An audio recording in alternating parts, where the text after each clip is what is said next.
गोकुळच्या म्हैस दूध खरेदी दरात वाढ, तर दूध उत्पादकांसाठी खुशखबर, कोल्हापूरसह जिल्हा बाहेरील उत्पादकांना फायदा।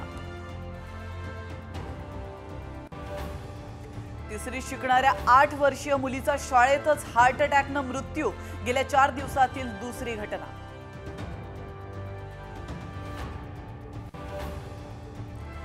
12वीच्या परीक्षेची प्रवेश पत्र ऑनलाइन जारी, 11 फेब्रुवारी पासून परीक्षेला सुरुवात।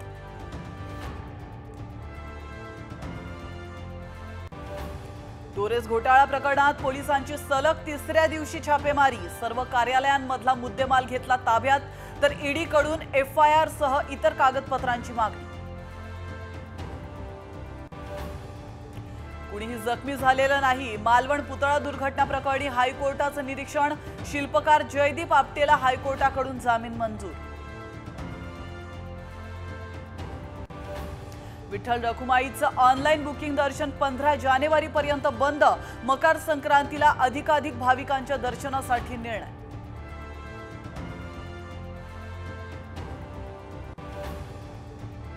कॅलिफोर्निया आगीत हॉलिवूड हिल्स भस्मसात, कलाकारांची घरं आणि स्टुडिओही आगीच्या भक्ष्यस्थानी, काम ठप्प, चित्रपट निर्मितीवर परिणाम।